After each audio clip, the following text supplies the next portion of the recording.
کہ treasury benches نے نعرے لگتے تھے. پہلی بار ہم نے دیکھا کہ ٹریجری بینچز سے اپوزیشن کو تقریر سے روکا جاتا تھا.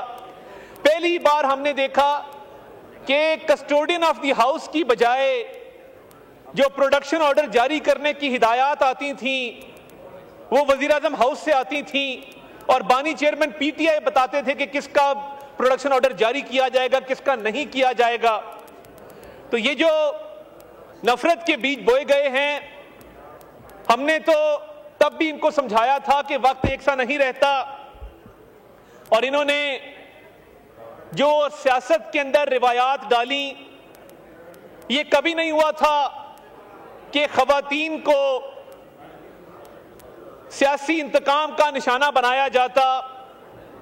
جب فریال تالپور صاحبہ کو عید سے ایک روز قبل چاند رات پہ اسپتال سے جیل بھیجا گیا, کہا گیا کہ میں چاہتا ہوں کہ اس کے بھائی کو اذیت پہنچے اور اس کے بھائی تک یہ پیغام جائے کہ اس کی بے گناہ بہن کو لیٹ نائٹ ہسپتال سے جیل بھیجا گیا ہے. اس کے بعد مریم نواز شریف صاحبہ کی بیل ہوئی ایک کیس کے اندر, اور دوبارہ گرفتاری جس انداز میں کی گئی, یہ کہا گیا کہ میں چاہتا ہوں کہ اس کے والد کے سامنے اس کو گرفتار کرو. میں چاہتا ہوں, مجھے چہرے کے تاثرات بتانا کہ جب اس بے گناہ بیٹی کو باپ کے سامنے گرفتار کیا گیا تھا تو اس کے چہرے کے کیا تاثرات تھے. اور جناب ڈپٹی اسپیکر, میں اس بات کا گواہ ہوں, اکاؤنٹیبلٹی کورٹ نمبر 3 کی عدالت میں ہم پیش ہوئے, اعظم نذیر طارر صاحب میرے ساتھ تھے. ہم نے جج صاحب کو یہ صدا کی کہ میاں شہباز شریف صاحب جو اس کیس میں اکیوزڈ ہیں, ان کی والدہ فوت ہو گئی ہیں, تو آج اگر جرا نہ کی جائے اور آج کیس کی پروسیڈنگز نہ چلائی جائیں اور کیس کو ایڈجرن کر دیا جائے, تو انہوں نے کہا کہ میں ہر صورت جرا کروں گا.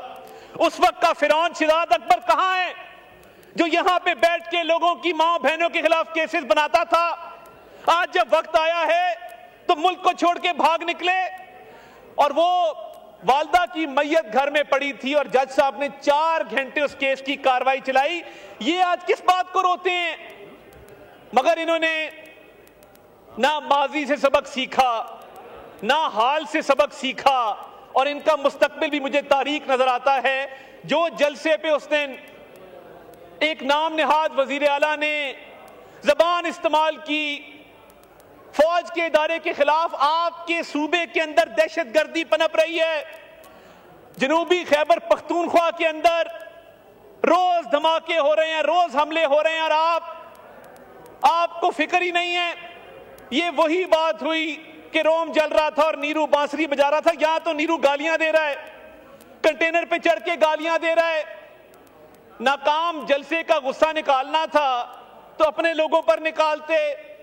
جو سٹیج پہ چڑھ کے فوج کے خلاف, ملٹری لیڈرشپ کے نواز شریف صاحبہ کے خلاف جو زبان استعمال کی گئی انتہائی قابل مذمت ہے, اور جو خواتین جرنلسٹ کے بارے میں زبان استعمال کی گئی, جو صحافیوں کے خلاف نعرے لگائے گئے, اس کی پرزور مذمت کرتے ہیں. مگر انفارمیشن منسٹری ایک نئی فلم بنانے کا سوچ رہی ہے, اس کا نام ہوگا میں لاہور نہیں جاؤں گا.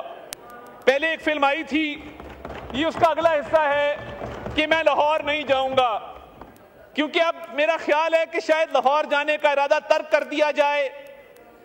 اور یہ لشکر کشی کس بات کی ہے؟ 12.5 سال سے آپ کی حکومت ہے, مجھے پی کے ایل آئی کے لیول کا ایک ہسپتال دکھا دو. 12.5 سال سے آپ کی حکومت ہے, Rawal Pindi institute of cardiology جیسا ایک ہسپتال دکھا دو, دانش اسکول سسٹم جیسا ایک اسکول دکھا دو. آپ لوگوں نے سرکاری فنڈ بھی استعمال کیے تو اپنی ذاتی تشہیر پہ کیے. اب جو کہہ رہے تھے کہ لیڈر کو چھڑوانا ہے, گئے چھڑوانے تھے, خود بند ہو گئے. یہ پہلی دفعہ دیکھا ہے کہ چھڑوانے لیڈر کو جا رہے تھے, بند خود ہو گئے. تو یہ نفرت کی سیاست, انتقام کی سیاست, تقسیم کی سیاست, ہم پہلے بھی ان کو سمجھاتے تھے کہ یہ سیاست مت کریں. یہ بیج جنہوں نے بوئے ہیں فصل بھی یہی کاٹیں گے. تو میں تو تب بھی ان کو کہتا تھا کہ سنبھل کر چلیں, مگر ان کو ہماری بات سمجھ نہیں آتی تھی. تو میں اس شعر سے اپنی بات ختم کروں گا کہ دل کے دریا کو کسی روز اتر جانا ہے, اتنا بے سمت نہ چل, لوٹ کے گھر جانا ہے. بہت شکریہ.